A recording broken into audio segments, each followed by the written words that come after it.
Oui, bonjour à tous. Le webinaire, effectivement, ça s'inscrit dans la dynamique qu'on a initiée maintenant, il y a presque un an, qui a pour objet, effectivement, de restituer les travaux des différents groupes de travail. Alors, on vous avez déjà eu un webinaire sur l'intelligence artificielle, notamment les technologies IoT. L'objectif, effectivement, c'est de partager entre acteurs publics et privés des bonnes pratiques techniques ou juridiques et de faire part des retours d'expérience pour promouvoir notamment ces projets et notamment les bonnes pratiques, ce facteur clé de succès.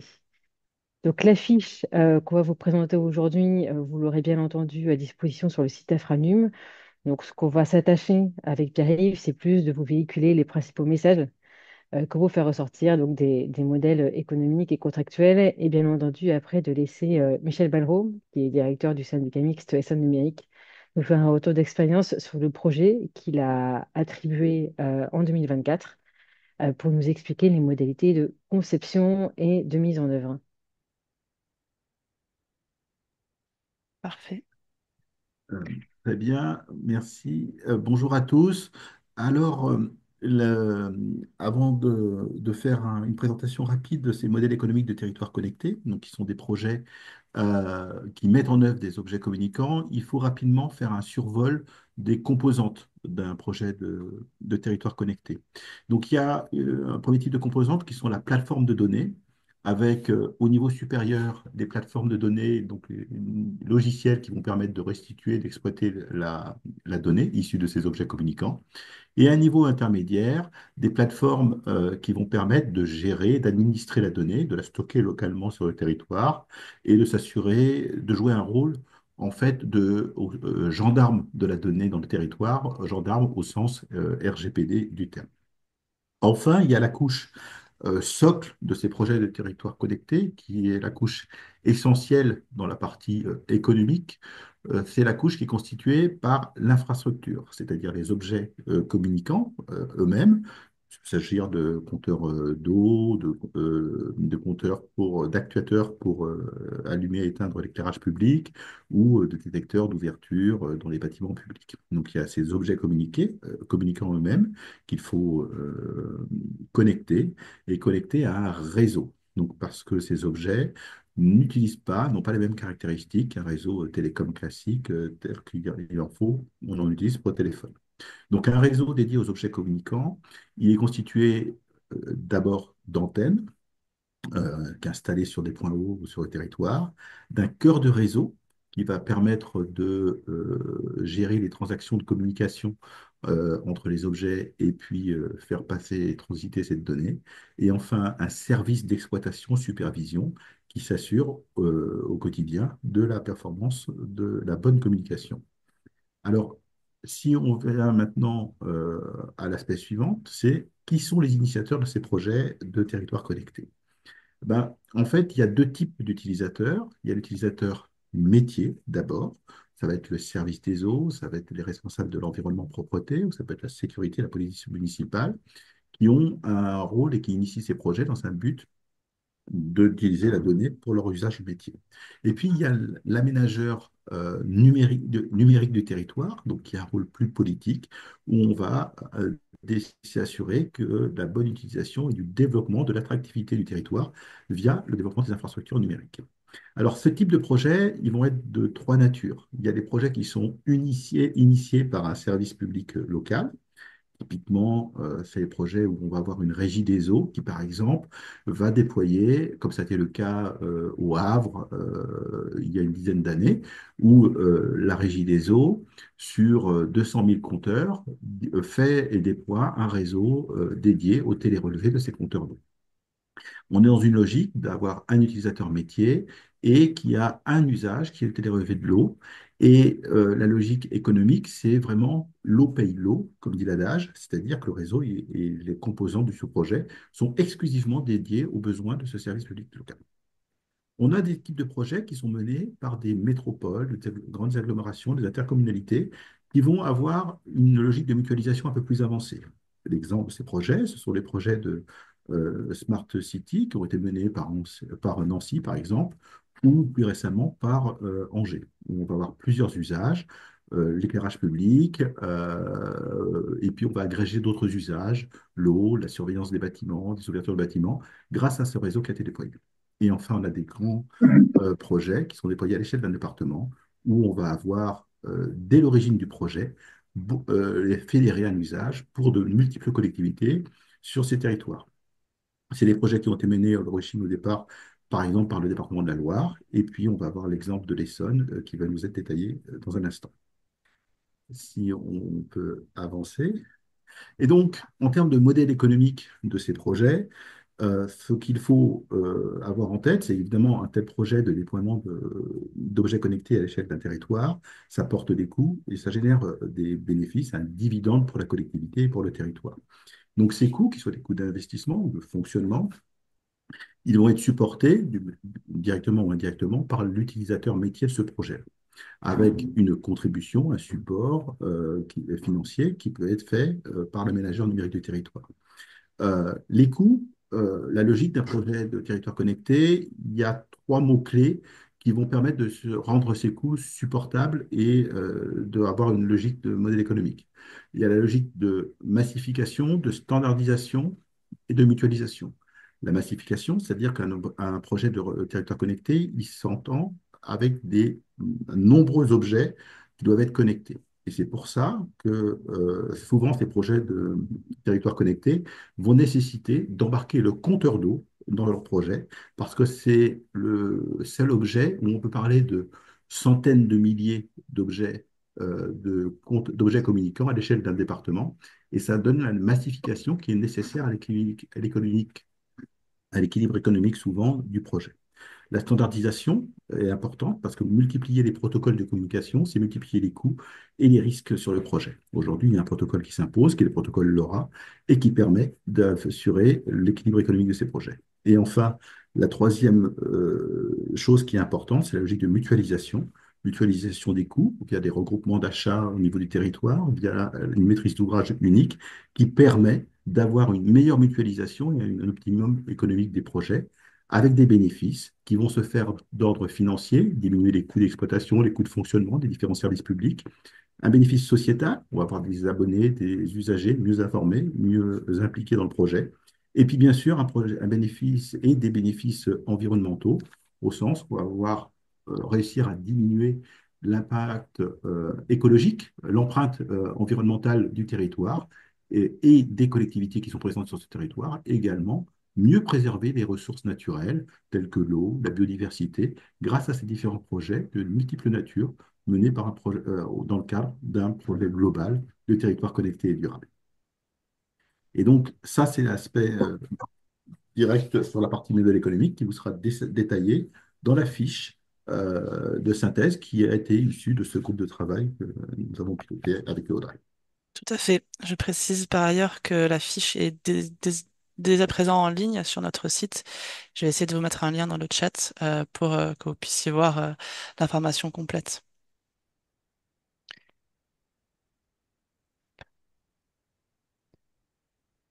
Bien, je t'en prie, Audrey. Oui, je te laisse passer à celle d'après. Alors, par écho à ce que vient de dire Pierre-Yves, effectivement, le constat, c'est qu'il n'y a pas de modèle contractuel type et les modèles contractuels dépendent souvent effectivement de l'acteur qui va lancer son projet. Selon qu'on se place à une maille communale, intercommunale ou un syndicat mixte, effectivement, on assiste à des projets de plus petite taille et de plus ou moins grande ampleur. Et c'est pour ça qu'on a une marotte en fait au stade d'Afranum, mais qui, je pense, est partagée. C'est le fait de pouvoir à minima s'appuyer sur une structure de mutualisation de taille à minima métropolitaine, voire départementale, à travers le biais des syndicats mixtes numériques, des syndicats d'énergie ou des départements, justement pour pouvoir aboutir à des contrats de plus grande ampleur, de plus longue durée, et qui permettent justement de réaliser des économies qui soient à la fois plus attractifs pour les industriels, mais également qui permettent de fournir des services de gré à gré aux membres du territoire. Voilà. Donc, ce qui va être intéressant, effectivement, d'aborder avec Michel Ballereau par la suite, c'est de voir qu'aujourd'hui, en réalité, même s'il n'y a pas de modèle contractuel type, il y a une tendance quand même qui se dégage et qui n'est pas la même tendance qu'on a pu voir sur le déploiement de la fibre, hein, qui est plus une tendance en fait de maîtrise d'ouvrage internalisée ou semi-internalisée à travers les marchés publics globaux de performance qui se développent soit de manière autonome ou soit en s'appuyant sur des centrales d'achat qui sont des structures, alors non pas de mutualisation pour offrir les services de galerie, mais des structures de mutualisation d'achat et qui permettent en revanche d'acquérir des équipements ou des services à moindre coût. Et donc tout ça s'articule en fait de manière cohérente, sous réserve effectivement de bien anticiper un certain nombre de composantes que Michel détaillera tout à l'heure. Astrid, si tu passes sur la slide d'après, ce qu'on constate aujourd'hui, c'est que malgré la distinction classique des contrats publics qui peuvent être envisagés naturellement par toutes les collectivités qui se lancent, aujourd'hui, le modèle concessif n'est pas un modèle retenu. Pourquoi? Parce qu'on n'a pas, entre guillemets, de modèle économique suffisamment stable et sécurisé pour que les collectivités et les industriels, en tout cas, supportent conjointement le risque sur ce type de projet. C'est pour ça que le modèle semi-externalisé aujourd'hui trouve toute sa place, d'autant plus qu'on est sur des services qui sont adressés directement aux acteurs publics et pour lesquels donc, les structures de mutualisation veulent quand même naturellement garder le contrôle sur les modalités de fourniture en s'appuyant sur la force de frappe commerciale des opérateurs privés. Et encore une fois, ce qui va être intéressant avec le retour d'expérience de Michel Balrot, c'est de voir que un montage contractuel n'est pas exclusif de l'autre, c'est-à-dire que vous pouvez tout à fait aujourd'hui lancer un montage de type MPGP, de type accord cadre. Voilà, c'est que les deux peuvent se cumuler, notamment pour pouvoir répondre aux besoins dans le temps des acteurs publics sur demande, sans rentrer tout de suite dans une logique de déploiement massif qui ne correspondra pas forcément à un besoin à l'instant T. Voilà. Donc, on va dire, les critères de sélection des différents montages contractuels que vous voyez sur la gauche de la slide, tout ça sont complétés dans la fiche, encore une fois, que Astrid a mis en ligne. Donc, on ne va pas rentrer sur un cours juridique, mais ce qui sera important, en tout cas pour vous, c'est de retrouver effectivement les différents facteurs décisifs qui permettent de recourir à l'un ou plusieurs montages pour ce type de projet. Donc, maintenant, je vais laisser, bien entendu, la parole à Michel pour qu'il puisse nous Merci Audrey. Ouais. Merci Audrey. Bonjour à tous. Je vais vous présenter le projet qu'on a mis en place sur l'Essonne. Déjà un petit passif sur la slide juste après. présenter. Ah, je précise par ailleurs, je vois que Éric Sur le Florin, territoire essonnien. pardon, je précise juste que je vois qu'il y a une main levée. Je propose qu'on échange et qu'on réponde aux questions après que Michel ait fait le retour d'expérience. On a un temps dédié pour les questions et pour les réponses, donc ne vous inquiétez pas. Pardon Michel, je t'en prie. Non, pas de souci. Donc le syndicat Essonne Numérique a été créé en 2016, tout simplement comme sur d'autres territoires pour le déploiement fibre. Donc nous avions deux compétences, la compétence 1425.1 et 1425.2 du CGCT, qui sont les compétences liées au réseau de télécommunications.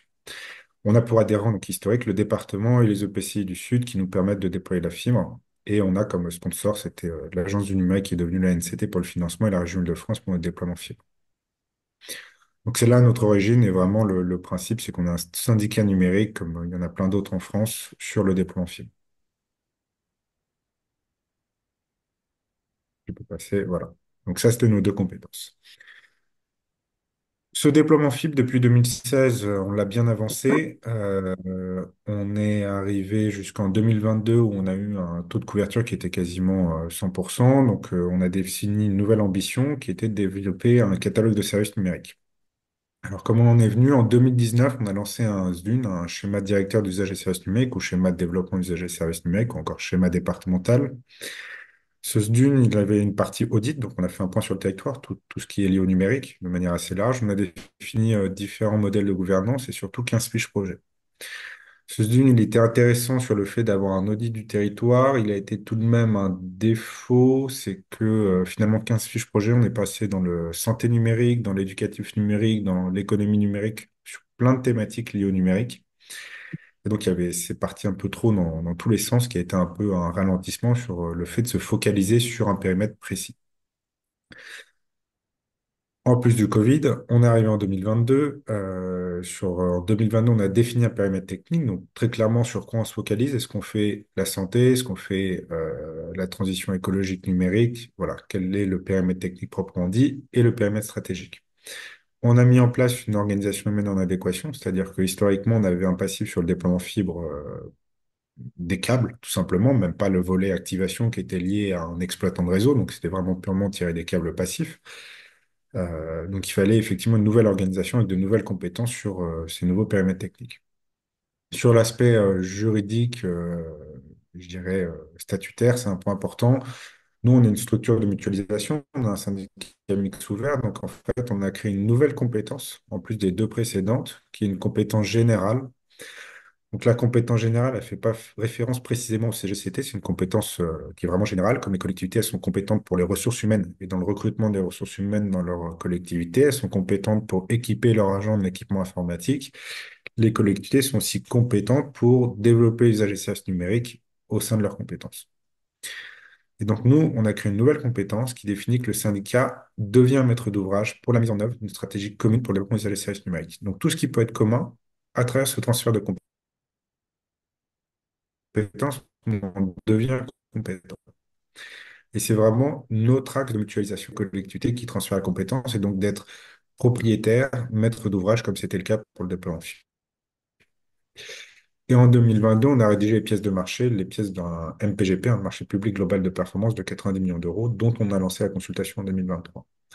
Cette consultation en 2023, elle est passée via un dialogue compétitif. Donc ça, c'est un point important, c'est que le dialogue compétitif en 3 rounds, il a permis de faire des négociations avec chaque candidat et de pouvoir améliorer notre marché, à la fois au niveau des pièces, mais aussi pour que les candidats améliorent leur offre. C'est-à-dire que sur un volet aussi important et d'un montant aussi important, euh, il est nécessaire d'ouvrir un dialogue dans la consultation pour effectivement avoir finalement l'offre la plus pertinente et en adéquation avec nos besoins.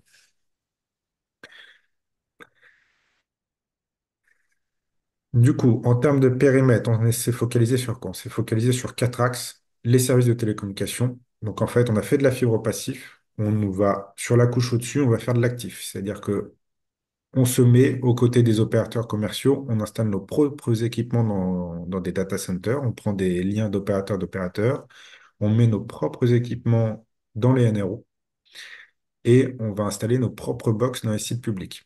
Donc clairement, au niveau du département, des mairies, des EPCI, on vient, et même des syndicats des eaux ou électriques, on installe une box SO numérique à la place des box des opérateurs commerciaux. Donc il y a vraiment une sorte de modèle de régie sur lequel, même si on passe par des prestataires évidemment, sur lequel on va plus loin que le réseau fibre passif. On a d'autres services qui sont liés aux services durables et connectés, aux connectés et durables, qui sont les solutions de pilotage de bâtiments, donc tout ce qui est consommation, qualité de l'air, gestion de l'eau dans les bâtiments, gestion électrique, et ainsi de suite. Solutions de sécurité bâtimentaire, contrôle d'accès et vidéoprotection bâtimentaire, et tout ce qui est solutions extérieures connectées. Donc ça va des capteurs pour les bennes, pour le traitement des déchets, aux capteurs pour les réseaux d'eau extérieurs, pour gérer par exemple l'arrosage automatique des espaces verts, aux capteurs sismiques sur les routes, aux capteurs de pollen pour prévenir les populations à risque. Voilà. Il y a tout un tas de cas d'usage possibles à travers différentes solutions sur le réseau LoRa, comme la...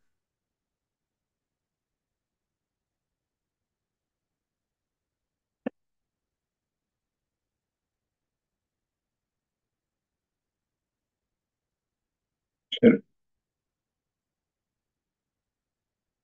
Michel,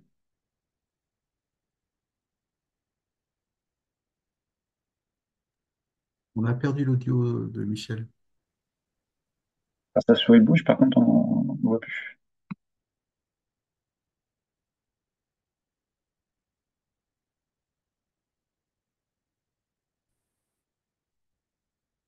Pourtant, le réseau des seuils numériques est de qualité. Euh, Attends, on te revoit, ça y est, oui, j'ai plus le micro, c'est bon. ouais, j'ai été coupé a priori, tu as pris la relève, Bertrand? Non, je lui ai dit que le réseau des seuils numériques était de qualité et que le fichage n'était pas dû à ça, mais seulement d'un problème de zoom. Je peux avoir d'autres explications. Désolé. Donc, du coup, pour notre mise en œuvre, on a souscrit de la fibre publique sur le réseau initiative publique. Donc, on n'a rien fait de nouveau. Là où il y a de la fibre publique, on déploie, on mobilise cette fibre. Donc, sur les réseaux initiative publique, le nôtre et d'autres qui sont existants sur notre territoire. En complémentarité, c'est le point 2, on déploie de la fibre publique là où il n'y a pas de fibre publique. Donc, clairement, sur les zones amies, on allait déployer en complémentarité. On fait ce qu'on appelle un réseau GFU. Donc, c'est ni FTTH, c'est ni FTTE, ni FTTO, c'est vraiment un réseau GFU pour nos propres besoins. Il n'y a pas de notion de commercialisation, donc il n'y a pas de notion de concurrence déloyale du privé ou autre, c'est pour nos propres besoins. Ça, c'est un point important pour respecter la réglementation de l'ARCEP. On ne va pas en concurrence des opérateurs sur leur zone, on déploie pour nos propres besoins. Le point 3, petite spécificité, on a adhéré à la centrale d'achat de Val d'Oise numérique, donc c'est une centrale d'achat pour le réseau radio. Donc ça, c'est un intérêt des centrales d'achat, c'est que clairement, il y avait plusieurs marchés qui sont en place. On vient, on pioche et on peut directement intervenir. Et c'est ce qui nous permet d'avoir ce réseau radio LoRa assez rapidement sur tout le territoire. Donc à travers ça, la mobilisation de la fibre publique existante, un déploiement complémentaire, on peut avoir la fibre pour tous les sites publics. Donc c'est à peu près 2000 sites publics qu'on vise en raccordement. Et à travers le réseau LoRa sur toutes les zones, à peu près 400 antennes, donc 300 outdoor et une centaine indoor. On peut couvrir tout le territoire essonien en priorisant les collèges et les lycées. L'intérêt de ça, c'est que finalement, on- on fait la démarche avec un seul ou deux interlocuteurs et tout de suite, on peut intervenir sur l'ensemble du territoire. Ça, c'est un point important, c'est que quand on essaie de couvrir un territoire, il faut d'abord aller vers finalement les sites les plus accessibles. Et donc, en ayant l'accord du département sur 250 sites, on peut déjà intervenir en faisant une convention d'occupation pour l'ensemble de ces sites-là, très rapidement avec notre partenaire, c'est Sogetrel qui implante nos antennes, sur ces 250 sites pour avoir une première état de couverture. Du coup, ça nous permet tout simplement d'avoir de la couverture. Donc, ça ne permet pas forcément d'avoir des usages, mais ça permet effectivement d'avoir de la fibre partout et ça permet d'avoir des antennes partout. Reste que finalement, pour proposer un service complet, il faut aller au-dessus des réseaux. Comme l'a présenté Pierre-Yves, il y a trois couches. Finalement, il faut aller sur la couche donnée et la couche traitement de la donnée. Donc pour ça, on a lancé un PGP, un marché public global de performance, qui comprend la conception, la réalisation, l'exploitation et la maintenance. Donc c'est l'historique crème. Euh, mais maintenant, voilà, ça s'appelle un PGP. Pourquoi le MPGP? Tout simplement, déjà, c'est sur la durée que ça nous a convaincus. C'est 12 années. On l'a fixé sur 12 années. Donc, en fait, on n'a pas des prestataires. C'est-à-dire que c'est pas un marché de 4 ans sur lequel la première année, on se met autour de la table, on réfléchit. La deuxième année, on bosse si le prestataire est bon, sinon c'est la troisième année. Et la quatrième année, on commence à rédiger les pièces du prochain marché. L'avantage de 12 années, c'est que c'est un partenaire. Il est prêt à investir sur le territoire. Il est prêt à recruter sur le long terme parce qu'il a de la visibilité. Ça, c'est vraiment important. Et en plus, s'il est mauvais les premières années, il a 12 années pour s'améliorer, donc il ne va pas abandonner, contrairement au marché de 4 ans où on voit sur certains cas, hein, si ça ne marche pas, de toute façon, le prestataire, il laisse tomber parce que ça coûte trop en investissement pour une durée trop courte par la suite. Pour garder de la souplesse, on a fait un marché au BPU, c'est-à-dire que tout est au BPU. Alors ça peut être difficile pour le partenaire au niveau de ou en tout cas des candidats au niveau de la consultation parce qu'ils ne savent pas vraiment l'avenir de manière ferme, mais c'est nécessaire sur un environnement aussi mouvant, tout simplement parce que le BPU nous permet finalement de piocher si on a besoin de 10 000 capteurs thermiques ou, suivant l'avenir, de piocher 10 000 capteurs de pollen. Donc vraiment de adapter notre besoin suivant la réalité du contexte. On n'a pas fait de DSP parce qu'il n'y a pas de risque de commercialisation, parce que finalement, c'est nous-mêmes, à travers nos adhérents, qui mobilisons les services. Et je vous ai expliqué pourquoi on n'a pas fait des marchés type appel d'offres, parce que 4 années, c'est trop court pour pour avoir un vrai partenaire sur ce genre de sujet. Notre MPGP, on la sépare en deux lots, tout simplement des lots techniques, des lots métiers, un lot télécommunications, donc on retrouve les box Internet, la téléphonie IP, tous ces sujets vraiment d'opérateurs commerciaux, qui est estimé à 35 millions d'euros avec notre partenaire Action et FreePro. Et un lot 2 qui est vraiment territoire intelligent ou durable et connecté, qui est estimé à 55 millions d'euros, qui comprend la vidéoprotection, les systèmes d'accès, tout ce qui est IoT, donc tout ce qui est vraiment tous les capteurs et actionneurs différents avec nos partenaires Sogetrel, Irma et Engem. C'était une belle consultation. On a eu beaucoup de candidats. C'était vraiment intéressant, très constructif. Et on a eu des belles offres. Après, il a fallu choisir. On a choisi les meilleurs, mais il y a eu de très belles offres avec différents avantages et défauts. Dans notre modèle, pour comment bénéficier des services? Donc la spécificité, c'est que pour bénéficier des services, il faut que la collectivité, elle adhère. Ça, c'est vraiment un point particulier. Nous, on est une structure de mutualisation, on a un syndicat mixte, donc on peut faire adhérer les collectivités. Donc en fait, on a un lien direct, comme un syndicat des eaux qui fait adhérer ses communes ou un syndicat des déchets qui fait adhérer ses communes. Ce point-là, il est important, c'est que nous, effectivement, on devient maître d'ouvrage. Si vous êtes un EPCI ou un département et que vous n'avez pas de structure mutualisée à disposition, vous ne pouvez pas mettre en place cette mutualisation à travers une structure commune. Ou bien il faudrait la créer. Donc soit un syndicat, soit un GIPC. L'autre option, sinon, ce serait de porter une centrale d'achat sur laquelle vous ouvrez vos services à la commercialisation, comme bah, vous déployez votre réseau LoRa sur vos fonds propres et vous lancez une centrale d'achat, ce qui est relativement simple. Et dans cette centrale, vous fournissez une offre de connectivité. La difficulté d'une centrale d'achat, c'est que vous devez respecter l'environnement commercial et l'environnement de concurrence. C'est-à-dire que la spécificité de la centrale d'achat, c'est que si vous la faites, les tarifs que vous faites, ils doivent être équivalents au marché. Vous ne pouvez pas faire de l'anticoncurrentiel. L'intérêt d'un syndicat, d'une structure mutualisée, c'est que nous, on ne fait aucune commercialisation. La collectivité adhère, l'adhésion est gratuite. Par contre, quand elle souscrit un service, elle contribue au fonctionnement du syndicat. Donc, c'est une contribution de fonctionnement. Comme les communes contribuent au fonctionnement du syndicat des eaux, comme les intercos, le département contribuent au fonctionnement des syndicats qui déploient la fibre optique sur le territoire. Donc, il n'y a pas de notion de facture, il n'y a pas de notion de TVA, c'est vraiment en fin d'année, on définit les besoins ou le tarif de la contribution au vu des services souscrits. Ce qui fait qu'on peut définir le service comme le tarif comme on souhaite, parce que c'est une contribution et pas une offre de service de manière formelle avec un contrat.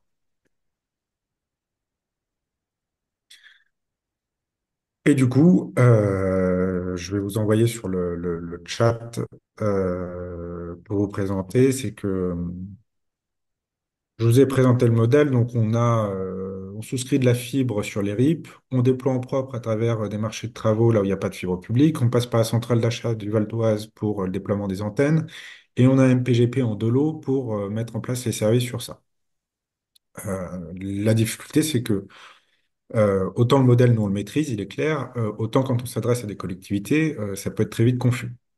Donc, pour plus de simplicité, de souplesse et de compréhension, on distingue le modèle et la structure de la construction de notre modèle de la visibilité à l'utilisateur final. Donc, en fait, on a mis en place un catalogue en ligne. Vraiment, on a mis en place un Amazon à la SN numérique, où là, vous voyez, par exemple, c'est nos offres avec nos tarifs. On les a lissés de manière mensuelle pour que ça soit plus clair, pour que vraiment l'utilisateur final, donc nos adhérents, ne se pose pas de questions sur le modèle, mais ait une vision directement claire, clé en main. Et donc là, par exemple, vous voyez les offres 50 mégabits où on vend ça à 20 euros par mois à la collectivité avec une offre d'une ligne de téléphonie et pas de GTR pour ce type d'offre et le tarif qui est associé. Et donc, on a tout un tas d'offres comme ça. Vous pouvez accéder sur notre catalogue si vous voulez les voir aujourd'hui. Et par contre, je bloquerai l'accès à partir de ce soir.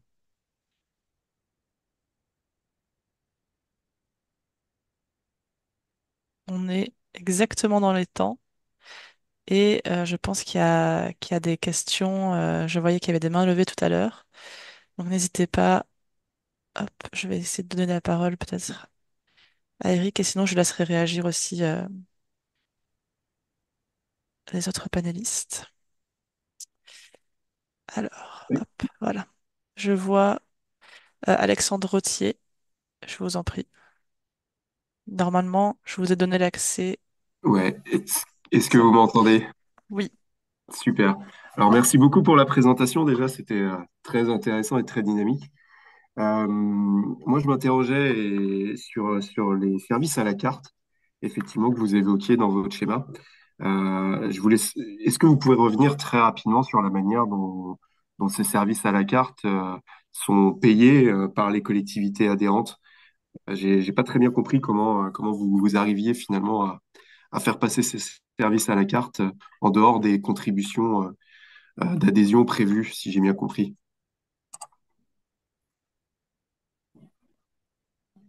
La question est pour moi, du coup, si je ne me trompe pas.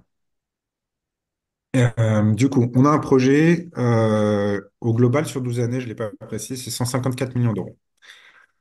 c'est le projet global. Donc, ça comprend la masse salariale et tous les frais annexes, dont un PGP de 90 millions d'euros, le déploiement du réseau LoRa, la souscription d'IRUFIP sur RF2G et un déploiement complémentaire, les frais BLO, ainsi de suite. Pour financer ça, déjà, on allait chercher des sponsors. Donc, la région, qui va être aussi utilisatrice, donc il y a tout un intérêt à financer en partie l'opération. Le département, qui est aussi futur utilisateur et aussi au titre du développement du territoire, veut financer l'opération. Le syndicat, alors ça c'est une petite spécificité peut-être de notre territoire, mais c'est que notre trip de G nous permet d'être excédentaire sur les 15 années à venir. Et en fait, l'excédent de trésorerie, on en garde une partie pour le renouvellement du réseau, mais finalement, on en réinvestit une partie. Donc sur les 154 millions, si Astrid, tu peux mettre juste la slide juste avant. euh,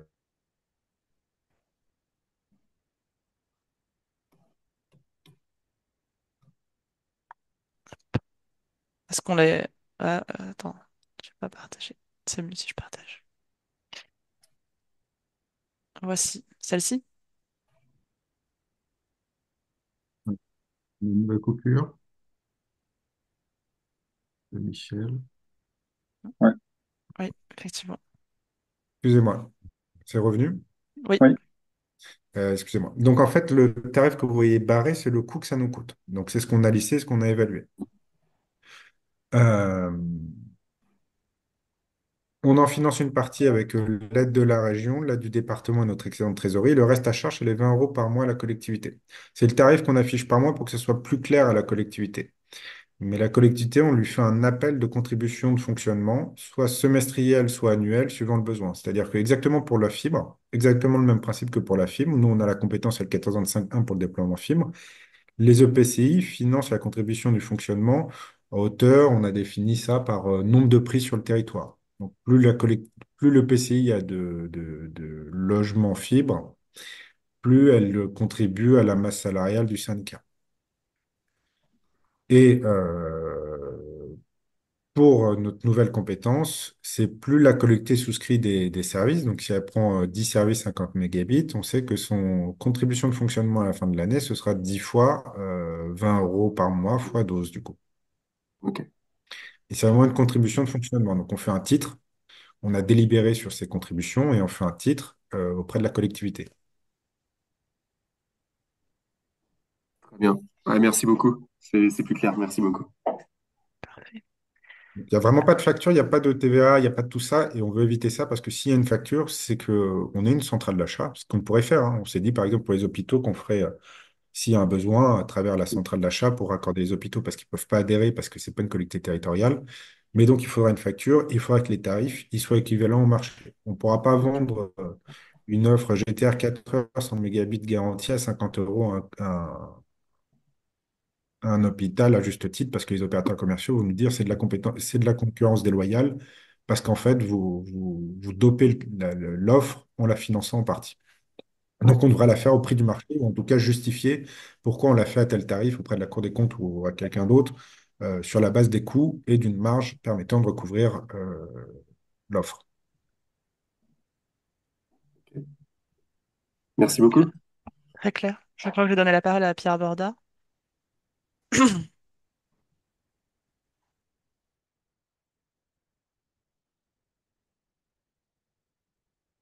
Donc, comme tous les autres, c'est monté sur la compétence L1425-1. Donc, traditionnellement, la compétence avait été déléguée des communes aux EPCI. Enfin, je parle du cas général, hein. Et les EPCI sont souvent donc les seuls membres d'un syndicat mixte. Comment vous avez géré ça avec la compétence usage et service qui a beaucoup moins d'existence officielle que celle du 1425? Alors, la L1425-1, historiquement, enfin, selon le CGCT, c'est une compétence partagée entre les communes et le département. Donc, de fait, le département est compétent et les communes. Après, si les communes le transfèrent à le PCI est compétente. Donc, effectivement, sur cette compétence, si on utilise cette compétence pour le déployer de LoRa, on peut effectivement, soit à l'échelle départementale ou un syndicat qui l'a, ou alors à l'échelle EPCI ou même à l'échelle de la commune. Ça, c'est une chose. Et ça, c'est nécessaire si effectivement vous faites en place un système de commercialisation à travers une DSP ou à travers un modèle économique de centrale d'achat. Effectivement, il faut avoir la compétence. Euh, Ce que je veux dire par là, c'est que si on veut faire du FTTH, effectivement, il faut la compétence L465-1.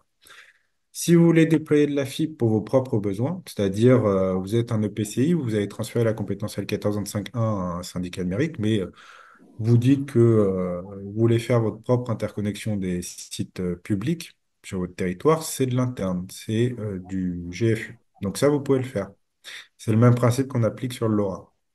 C'est-à-dire que c'est pas parce que vous avez transféré la compétence réseau de télécommunications, c'est pas parce qu'une commune transfère la compétence réseau de télécommunications qu'elle peut plus brancher un câble RJ45 ou qu'elle peut plus tirer un câble fibre entre sa commune et son école et sa mairie. Donc c'est la même chose. Et nous, on a fait le choix de partir sur cette compétence générale, tout simplement parce que, comme je l'explique, bah, le numérique, comme les ressources humaines, c'est général à une collectivité, et ça nous permet surtout de pouvoir faire adhérer les syndicats des eaux, de déchets ou de collecte. C'est-à-dire que si vous vous positionnez en utilisant comme motif la L1425-1 pour votre réseau LoRa, vous ne pourrez pas faire adhérer un syndicat des eaux parce que, il n'a pas cette compétence. Donc, il faudra commercialiser auprès du syndicat des eaux, donc à travers une centrale d'achat, ce qui est tout à fait possible, mais donc à travers des tarifs que vous ne pourrez pas doper ou sponsoriser.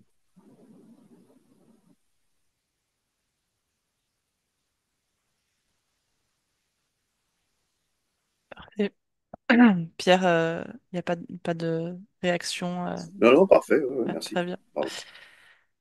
Est-ce qu'il y a Et d'autres... cette Pardon. compétence générale, c'est ce que fait aussi d'autres territoires, hein. Il y a Val d'Oise, il y a le CICTIAM de manière historique, Seine-et-Yvelines. Moi, je connais plein de syndicats qui ont effectivement une compétence générale sur le numérique qui permet effectivement cette souplesse.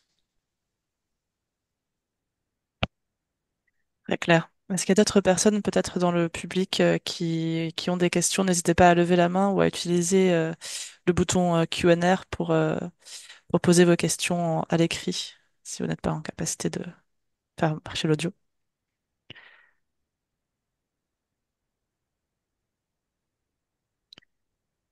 Alors, Luc, je vais essayer de donner la parole. Parfait. Bonjour à toutes et à tous. Euh, je- euh, Tu as dit tout à l'heure, euh, Michel, que le marché avait été très dynamique, qu'il y avait eu beaucoup de candidats. Est-ce que tu peux rappeler un peu quel type de candidats vous avez eu et combien vous en avez eu, d'une part, et puis d'autre part, rappeler aussi la durée de mise en place de ce marché, parce que ce qu'on reproche souvent à PGP et Crème, c'est que c'est quand même très long. Oui. En 2022, on a mis à peu près 5 mois pour rédiger les pièces. Donc c'est très court, mais on a fait le choix aussi en se disant que de toute façon, comme on passe par un dialogue compétitif avec 3 rounds, les pièces vont évoluer au fil de la consultation. On a lancé la consultation en fin 2022 avec une phase candidature et après une phase offre. Sur la phase candidature, sur chacun des lots, on avait eu à peu près une dizaine de candidats. Euh, Sur le lot 1, comme on parle quand même de réseau fibre optique avec un traitement, clairement, on va prendre des lignes FTTE et des lignes FTTH sur les RIP. Donc, il faut que notre partenaire maîtrise les flux interop. Donc déjà, par rapport à ça, il y a quand même des candidats qu'on voit déjà très bien, est-ce qu'ils sont dans les groupes interop ou autres, pour maîtriser ce sujet-là. Ensuite, il faut activer le réseau. Donc, il faut avoir des logiques d'activation. Donc, un opérateur qui fait purement de la fibre passif et qui n'a jamais fait d'activation, bah, il faut qu'il se mette en groupement, par exemple. Et enfin, il y a quand même une logique d'intégrateur avec 2 data centers où on a des baies, où il y a des serveurs d'hébergement pour les flux vidéo, il y a des serveurs d'hébergement pour les données des capteurs, pour tout ce qui est nos solutions de traitement. On a aussi tout ce qui est téléphonie IP, donc tout le protocole IP qui doit être lié à ce réseau-là. Donc voilà, donc il y a vraiment 3 métiers de manière précise. Il y a le métier fibre passif, le métier d'activateur et le métier d'intégrateur ou d'opérateur de services de télécommunication. Donc en termes de candidats, on a eu des groupements. euh, la- je crois que c'était presque des groupements parce qu'effectivement, à un moment, il faut ces 3 composantes-là. Et d'ailleurs, c'est ce qu'on voit avec notre partenaire Action et FreePro, c'est que Action, il sait ce que c'est que la fibre, il sait ce que c'est que l'activation du réseau parce qu'il fait de l'activation pour les opérateurs alternatifs. Mais par contre, il avait besoin d'un opérateur de services de télécommunications comme FreePro pour tout ce qui est lié au data center et aux services finaux fournis. Ça, c'était pour le lot 1. Sur le lot 2, finalement, on fait sur le lot 2 du capteur, de la solution pour traiter les données du capteur, de la vidéoprotection, du système d'accès et de la solution qui traite sur ça. Donc là aussi, on a une dizaine de candidats, pas forcément des groupements, ou si je prends l'exemple, nous, euh, le groupement qui a remporté, c'est Sogetrel et Rima NGE, mais je sais que Sogetrel sait faire cet environnement seul, comme NGE peut aussi le proposer. Donc pour le coup, euh, on, on sait qu'il y avait des groupements, mais qu'un un titulaire seul aurait pu répondre et aurait pu être suffisamment compétent pour remporter l'appel d'offres, enfin le dialogue compétitif. Et le dialogue a pris quasiment un an, c'est-à-dire qu'on a fait 3 rounds et on a terminé en fin d'année 2023 en notifiant le marché. Premier round, on a fait 5 candidats, deuxième round, 4 candidats, et troisième round, 3 candidats pour finalement épurer à chaque fois un candidat. Très clair. Est-ce que ça répond à la question? Parfait. Parfait. Nous avons quelques questions également dans le chat, notamment où en est le déploiement du réseau LoRa, point haut, nombre de capteurs, nombre d'utilisateurs. Merci. Alors, sur le réseau LoRa, déjà, nous, ce qu'on a fait, c'est qu'on a priorisé la couverture fibre. Donc, sur un bref aparté sur ça, donc il faut qu'on signe les contrats avec 4 RIP, 5 RIP, pardon. C'est une spécificité de l'Essonne. Il y a 4 RIP de première génération plus notre RIP de deuxième génération. Donc, des contrats pour prendre des IRU. Donc, ça a pris un peu de temps pour se mettre d'accord et autres. On a 30 NRO. Donc, on a mis les équipements actifs sur les 30 NRO. On a 2 data centers. On met les équipements actifs sur ces data centers. Et c'est depuis aujourd'hui, d'ailleurs, que ce cœur de réseau est finalisé, qu'on fait les premiers tests de clients qui remontent. Et l'objectif, c'est que quand on installe les antennes LoRa, c'est qu'après, elles remontent par ce cœur de réseau. C'est-à-dire que les antennes LoRa, il y a 2 options. Soit vous les faites remonter en 4G jusqu'à votre centre d'hébergement de données, soit vous les connectez au CPE du site public sur lequel vous avez implanté l'antenne. Et l'intérêt, c'est que tout remonte via du filaire. Donc nous, l'objectif, c'est de se dire, on ramène la fibre, on installe le CPE, on branche l'antenne, comme ça, il y a vraiment une logique industrielle et unique, et éviter aussi les coûts de fonctionnement récurrents du 4G. Donc ça, c'est la théorie. Et dans cette théorie, on est censé commencer l'installation des antennes dès la semaine prochaine. Dans la pratique, comme en fait, il y a des usages qui se génèrent très vite, on a déjà déployé en avance de phase du LoRa, on a déjà implanté des antennes avec Sogetrel, mais en 4G, à défaut, le temps d'avoir la fibre. Alors ça va très vite. Si je prends l'exemple, en juillet, en une semaine, allez, oui, c'est en une semaine, en 5 jours, 7 antennes implantées. Pourquoi ça va si vite? C'est que on a fait le point avec le département, les imprévenus qu'on allait intervenir sur les collèges. Il y a une volonté politique et une continuité du DGS du département qui dit OK, go. Donc on peut intervenir, on a la convention d'occupation. L'intervention, elle est relativement simple parce qu'il n'y a pas de percement sur le toit, il n'y a pas Finalement, c'est soit l'antenne qui est cerclée sur le garde, je ne sais plus comment on appelle ça, pas le garde-fou, mais le garde, la D'accord. protection, le garde-corps, merci. Soit c'est sur un bloc en béton, comme un parpaing, pour éviter le percement. Donc ça se fait très vite, ça se fait même en 10 minutes l'installation. La seule opération sensible, c'est le raccordement électrique. Euh, Nous, Sogetrel intervient déjà sur les collèges au titre de la vidéoprotection du département. Donc, il connaissait déjà les collèges, il avait déjà les contacts. On leur a quand même refourni les contacts et il y a une certaine confiance qui s'est fait que de toute façon, ils sont intervenus sur le réseau électrique sans besoin d'un dossier technique, d'une contrôle, d'une installation, etc. Donc, ça s'est fait très vite. On l'a fait très vite tout simplement parce que sur ce territoire, il y a une DSP d'eau qui a été renouvelée, le LoRa a été inclus et c'était anciennement Suez. Ils ont des échéances très courtes pour migrer de la solution Suez protocole propriétaire sur ce protocole LoRa public à travers notre réseau. Donc voilà, donc on installe une vingtaine d'antennes en un mois, ça peut aller très vite. À partir du moment où vous avez l'accord du propriétaire, il peut y avoir des notions d'ABF ou de protection, mais finalement, comme c'est très, ça se voit pas une antenne. C'est vraiment, c'est la même tête que le garde-corps. La passerelle LoRa, ça ressemble à un PBO en aérien qui se voit pas de toute façon depuis l'extérieur. Et nous-mêmes, on a vérifié sur les toits des collèges, vous passez à côté, vous la voyez pas. Vous la voyez vraiment pas sur les collèges. Peut-être sur les autres sites, effectivement, il y aura des sujets parce que ça se verra un peu plus, mais c'est vraiment pas quelque chose qui est visible. Donc voilà, ça va très vite le déploiement. La remontée des capteurs, c'est-à-dire que là, on a fait ça en juillet sur ce territoire. Il y a je crois, 15 000 capteurs de télérelève qui ont été installés entre août et septembre. Et on en a à peu près 80% qui remontent. Et effectivement, on doit faire la complétude de réseau pour que, un maximum de capteurs remontent au fur et à mesure. Mais l'intérêt, c'est qu'on s'est attaqué directement aux sites départementaux, donc ça va très vite, hein, en fait. Et bientôt aussi très violent. Et la complétude, on la fera de manière ponctuelle. Mais là, c'est plus compliqué parce qu'il faut échanger avec les mairies pour les convaincre, une par une, de dire oui sur votre école, ou sur votre mairie, ou sur votre mairie, ou sur le gymnase. Et donc, faire des démarches administratives, comme toujours, avec la convention, il faut qu'ils passent en assemblée municipale, ainsi de suite, etc. Effectivement. Très bien. Merci Michel. Il y a une autre question. Ah, quels étaient les KPI du MPGP? Il y en a eu plein. Il y en a eu vraiment plein. Déjà, il y a ceux sur...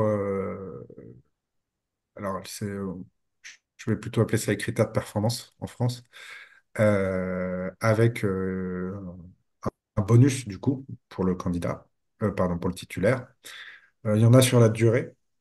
Et ça, c'est important. C'est par exemple sur la durée de déploiement des CPE, la durée de déploiement dans les NRO. Donc, il y a ça, qui sont plutôt des critères de performance sur la durée de déploiement. On a des critères de performance sur la qualité de réseau, notamment sur le lot 1. Et sur le lot 2, on a aussi pas mal de critères par rapport aux offres, aux solutions spécifiquement. D'ailleurs, si vous voyez, si vous allez sur notre catalogue en ligne, vous verrez, on a des solutions, des packages gestion de la température, gestion de la qualité de l'air. Mais si on prend la gestion de la température, il y a des critères de performance sur la consommation énergétique, l'économie de consommation énergétique des collectivités. Donc typiquement, si on dépasse 30% par rapport aux 3 dernières années, le titulaire a un bonus de 10% sur le prix de l'opération, et si c'est 50% sur les 5 dernières années de diminution de consommation énergétique, le titulaire a 15% de bonus. Ce qui est aussi en lien avec le décret tertiaire, la loi Grenelle et toutes ces réglementations qui se mettent en place et qui sont nécessaires. Tout à fait. J'en profite pour dire qu'on va également faire un webinaire sur cette question-là des critères de performance, MPGP et autres, qui sera normalement dans un mois, le 8 novembre. Ce sera la thématique du prochain webinaire Smart. Une autre question sur justement les antennes LoRa. Est-ce que vous avez fait une étude radio préalable à l'installation?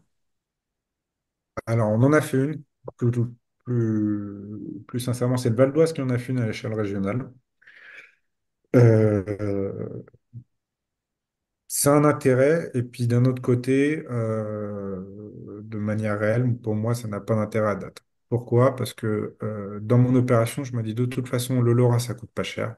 Pour couvrir les sols, a priori, c'est un budget de 2 millions, fonctionnement inclus, donc c'est vraiment pas. C'est très modique par rapport aux usages qui peuvent servir derrière, en termes de consommation d'énergie, en termes de sécurité avec des capteurs de fumée qui sont connectés en direct et l'information qui remonte en direct au SDIS sans devoir constater que ça sonne, appeler le SDIS, etc.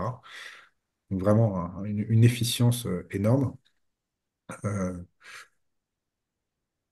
donc on a fait cette étude tout de même pour avoir une étude. Moi je recommande de ne pas forcément passer beaucoup de temps dessus. Parce que de toute façon, si on prend le cas de la télé-relève, chaque compteur d'eau est très spécifique entre celui qui est sous la terre à 2 mètres, celui qui est à 1 mètre, etc. Vous n'avez jamais ces infos de manière réelle pour faire cette étude. Et puis parfois, il y a de la flotte dans le regard d'eau, ce que vous ne savez pas, et du coup, ça pénalise aussi la couverture. Donc il faut quand même faire une étude, parce qu'il faut faire une étude. Mais pour moi, il faut le faire d'une autre approche. C'est-à-dire que nous, pour le faire l'étude, on s'est dit, bah, on a 250 sites départementaux. Qu'est-ce qui se passe si on implante des antennes sur ces 250 sites? Et donc, on a une vision sur le territoire, parce qu'on sait que ça, c'est très simple et que c'est pas cher. Et après, on fera finalement une étude de couverture plus précise avec des relevés terrain, c'est-à-dire que vous avez des capteurs sur lesquels vous pouvez vous déplacer en voiture ou autre, et ça permet de tester la qualité du réseau. Et donc une couverture vraiment de manière réelle, une étude réelle pour améliorer la couverture du terrain, du territoire. Très clair. Je jette un coup d'œil au temps parce qu'effectivement, on peut rester peut-être jusqu'à 10h30 pour essayer de répondre à l'ensemble des questions. Il y a une Mais je question, remercie déjà les personnes qui sont venues et qui sont peut-être des contraintes de temps de partir. Pardon, je t'en prie, Bertrand.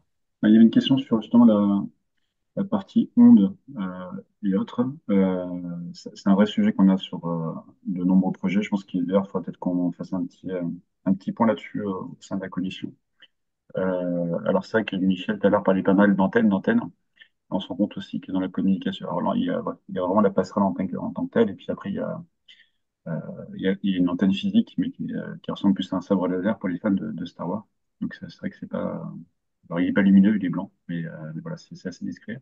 Et c'est vrai que dans la communication, en fait, pour revenir sur la partie LoRa, il y a il y a déjà un énorme projet qui a été déployé sur l'ensemble du territoire, qui est le projet Gaspard de GRDF, avec ce même type de problématique. Donc il y a des éléments de langage, en fait, alors sans dévoyer nécessairement la question, mais les éléments de langage sont hyper importants dans l'approche et dans la façon dont on va présenter le projet.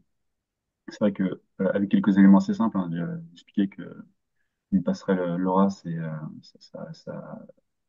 une puissance 100 fois inférieure pardon, à un téléphone portable qu'on a dans notre poche et qui émet tout le temps le bit et que l'antenne n'émet pas. Ça permet aussi de rassurer les choses. Donc, en fait, au niveau de la population, on n'a pas trop de freins. Généralement, dans la partie recherche négo, ce que disait tout à l'heure Michel, là, c'est quand on est sur le site des départements, on va assez vite parce que c'est sur les collèges et puis il y a des besoins forts sur les collèges, hein, sur les capteurs de qualité d'air et sur les obligations. On n'est pas trop embêté là-dessus. Où on est un peu plus embêté, c'est effectivement dans certaines réunions de quartier qu'on est obligé de faire quand on fait des présentations auprès des maires, mais avec des kits de communication assez bien faits qui reprennent en fait tout ce qui a déjà été fait au préalable. Dans ce domaine-là, ça marche plutôt pas mal. Je sais pas si Michel, tu le partages. Si, ouais, tout à fait. C'est vraiment important sur les termes. Là, j'ai utilisé le terme radio ou antenne, mais dans toute notre communication, on parle pas de passerelle, on parle pas d'antenne, on parle de dispositif LoRa. C'est-à-dire qu'on dit, on met en place un dispositif. On met en place un dispositif LoRa qui va vous permettre d'avoir de la sécurisation sur votre site. Voilà, quand on explique à un gestionnaire de collège que c'est pour que les capteurs, les détecteurs de fumée soient connectés en direct avec le SDIS, pour une intervention sans devoir déclarer et donc être sûr que ça soit en direct, il n'y a pas de débat. Et effectivement, on commence pas à dire on va poser une antenne qui va, enfin voilà, ces termes-là sont bannis parce que de toute façon c'est pas le sujet. Des antennes, il y en a partout, il y a la radio, la télé, le Wi-Fi, etc. Des antennes sur votre téléphone, mais on parle d'un téléphone, on parle pas de un outil avec un écran et une antenne. Donc c'est pareil, nous on dit dispositif pour éviter complications. Et on parle de l'usage final, c'est-à-dire, ben voilà, vous pourriez avoir la température qui est réglée en direct, détection de fumée, tout un tas d'usages différents. Très bien. Je vais essayer de poser les dernières questions dans les dernières minutes. Vous mentionnez l'installation d'antennes 4G au départ. Est-ce que vous avez utilisé la bande 2,6 GHz en mode TDD dans ce cadre? Alors là, Non, Ça, on est ouais, je lève la main du coup, Michel. En fait, quand on parle d'antenne 4G, c'est pas au sens réseau complémentaire. C'est-à-dire que c'est une SIM 4G qu'on met dans une passerelle. En fait, la passerelle elle est PoE, donc on la connecte directement sur le bâtiment. C'est un switch qui commence, c'est du PoE+.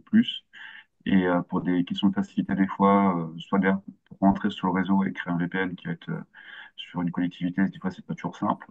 Donc, c'est pas nécessairement, c'est un choix, c'est possible d'être fait. Ou alors, là, c'est le cas du projet des zones, on a de la fibre de qualité sur l'ensemble du territoire par le syndicat et qui viennent adducter les bâtiments. Donc, on peut se connecter directement à travers la fibre qui est déjà présente, mais c'est pas la fibre en tant que telle, c'est après le switch PE qui est dans le local technique. Et après, derrière, dans le cas où on est sur un site où il n'y a pas nécessairement pour la question de timing ou de sécurité ou de volonté, on a juste inséré une carte SIM dans notre téléphone à l'intérieur de la passerelle. On est sur un réseau classique. Et le gros du sujet, en fait, pour répondre à la question, euh, qui était aussi liée, comme ça je vais assez vite sur les deux réponses. Il y a des forfaits spécifiques en fait dans ce cadre-là sur la partie IoT qui sont négociés pour récupérer ces concentrateurs.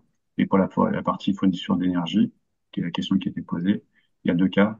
C'est des conventions qui peuvent être faites sur le site, c'est-à-dire qu'à dispo, on met une antenne, enfin une passerelle, pardon, qui vous permet de récupérer des services. Bah, du coup, vous faites la consommation, on l'indique, c'est très clair sur la durée. Ça consomme très bien, hein, c'est du PE+. Le deuxième cas, c'est bah non, mais en fait, on veut un sous-comptage. Donc là, on est obligé de créer un point et du sous-comptage, mais des fois, c'est pas nécessairement intéressant. Tout simplement, après, enfin, un comptage particulier, ou alors du sous-comptage directement connecté à la passerelle, du coup. Et on fait en fait une facturation qui se fait à la consommation réelle sur les dispositifs. Voilà un peu ce qui peut être fait. Parfait. On a pour chaque question répondue, une nouvelle question qui arrive. Ouais, ça arrive. Euh, C'est vrai clair. Mais on va devoir se quitter. Donc le cœur de le LNS Rekea. Est-ce qu'il y avait un engagement de couverture radio, Michel? Et ça, c'est aussi un sujet qu'on va aborder au prochain webinaire également. Des points de vigilance à ce niveau-là. L'engagement de couverture, il dépend de l'usage. Donc, nous, on n'a pas pris d'engagement de couverture. On a une ambition de couvrir toutes les zones, mais elle se fera suivant l'usage. C'est-à-dire qu'à un moment, on ne va pas implanter des antennes pour implanter des antennes. Euh, on le fait bêtement et rapidement. On installe les dispositifs LoRa sur les sites départementaux parce que c'est que le département va en avoir besoin pour ses propres usages de gestion de ses sites. Je prends l'exemple de deux intercos où effectivement il y a de la télé-relève. Bon, on a commencé avec les antennes sur les sites départementaux et là on est en train de faire une couverture complémentaire et on travaille ensemble avec eux sur le taux de couverture final. C'est-à-dire que prendre des engagements, il faut faire comprendre si vous travaillez avec un syndicat des eaux, par exemple, que oui, vous pouvez vous engager jusqu'à 85, 90%, voire même 95%, mais la finalité, il faut l'avoir dans le détail. Quelle est vraiment la logique de rentabilité après, quoi? Euh, S'engager en disant 99% pour se rendre compte après que ça va coûter une fortune à une collectivité pour le besoin d'une autre collectivité, il faut avoir du sens du service public et se dire, bon, effectivement, c'est pas forcément l'intérêt pour trois capteurs de réimplanter 10 antennes pour que ça soit redondé, ça soit sécurisé, etc., quoi. Très bien. Et pour certains services de type eau, il y a deux façons de faire. Il y a le côté effectivement d'aller, c'est exponentiel, hein, les derniers pourcentages, c'est cher, mais bon, c'est possible. Ou une autre façon, c'est d'avoir effectivement des compteurs qui permettent de faire et de la télé-relève et de la radio-relève. Et pour les compteurs qui sont très très difficiles à aller chercher, alors on continue en fait à avoir une démarche inclusive avec des techniciens qui viennent chercher dans des points très compliqués, parce qu'en fait la logique après derrière décarbonation versus consommation versus déploiement peut être pas nécessairement dans le meilleur des équations. Donc tout ça, c'est intéressant. Mais je pense que là, vu les différentes questions qu'il y a, et Michel, c'est un gros succès, hein. Je suis impressionné. Je pense Je qu'on peut tiens. faire tout l'après-midi, mais ça vaut peut-être le coup de refaire un focus, peut-être juste un webinaire, effectivement, sur les technos LoRa et un retour expérience, c'est que ceux qui ont fait des déploiements, soit avec du clé en main et des engagements performantiels et des études de couverture versus une démarche comme sur la région de France qui est une démarche un peu différente. Ça peut être intéressant, je pense. Et sinon, Bertrand, on peut en parler à la Vica au prochain trip où Oui, tout à fait. Ouais, bah, super. Oh. Et en plus, tu fais du teasing, j'adore. l'intervention est prévue sur ce sujet. Et effectivement, à l'événement des RTCD, la veille du trip de la Vika, co-organisé par Infranum. Juste pour répondre à la question d'Eric, le webinaire est enregistré et sera disponible en replay. Et puis n'hésitez pas aussi à solliciter Pierre-Yves ou Audrey en tant que porteur du GT sur les éléments en rapport avec la fiche de synthèse. Ouais. Ok, Arsène, juste une petite chose. Oui, J'en profite aussi là avant de clôturer et de remercier l'ensemble des participants. Donc, il y a effectivement Trip Avocat qui arrive le 26-27. Le 25 au soir, il y a les rencontres des territoires connectés durables sur lesquels vous avez dû recevoir, et si ce n'est pas le cas, n'hésitez pas à nous envoyer un petit mail, une invitation donc la veille du trip, où il y aura justement ces retours d'expérience qui sont présents dans un cadre un peu sympathique du côté de Porte de Versailles. Donc, normalement, les invitations sont parties et l'accès est libre pour les collectivités. Voilà, pour ceux qui sont présents, n'hésitez pas à venir nous rejoindre. exactement. Et n'hésitez pas également à m'envoyer un mail si vous voulez. Je vois, il y a certaines questions que je peux tout à fait encore relayer à Michel ou à Amalia, Pierre-Yves. je te rappelle, je n'ai pas tout à fait fini un Ah, webinaire, je te rappelle. hop.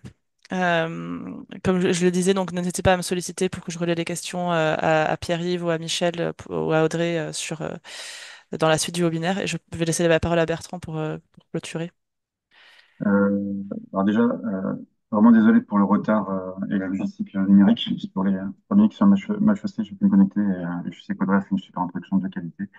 Non, juste un grand merci à Michel, Audrey et Pierre sur déjà le travail qui a été fait. Donc le but, hein, c'est, vous avez vu, c'est d'essayer de synthétiser ces modèles contractuels. C'est aucunement, ça donne juste l'état de l'art. C'est encore mouvant, hein. Il y a encore des nouvelles façons de travailler. On voit que ça se stabilise quand même, ce qui est plutôt bien. L'idée à travers ça, c'est aussi de pouvoir dire à l'ensemble des territoires, ceux qui sont présents en tout cas, que il y a un chemin, enfin, il y a plusieurs chemins maintenant.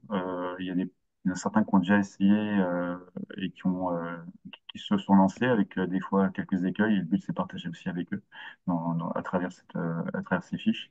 Merci beaucoup en tout cas pour le travail des différents contributeurs aussi du groupe de travail, parce que là, on a effectivement Audrey et Pierre qui portait les GT, mais il y avait plein d'entreprises derrière et je pense qu'ils sont nommés dans la fiche de contribution qui sont présents. Et sans eux, on n'aurait pas fait grand-chose. Et un grand merci à Michel qui nous a fait une saturation de questions sur cette présentation aujourd'hui. Et c'est top. Et on est très content de pouvoir continuer dans ce domaine-là. Il y aura un prochain webinaire de mémoire, Astrid, si on ne dit pas de bêtises, c'est C'est le 8 novembre, encore le en 8 novembre. vendredi matin, comme toujours. Voilà. 8 novembre, et ce sera plutôt sur les critères de performance, justement, qui est la suite de cette thématique. Parfait. Je vous ai mis dans le chat les liens à la fois pour le trip de la Vika le 26 et 27 novembre et les RTCD la veille au soir. Merci Merci à beaucoup. tous et à toutes. Merci à Merci à tous. tous et pour votre participation. Et puis à votre disposition si vous aviez des questions complémentaires. Au revoir. Merci, au revoir. Merci à Bonne tous et à journée. bientôt à la Vika pour ceux qui seront présents. Au revoir. Au revoir.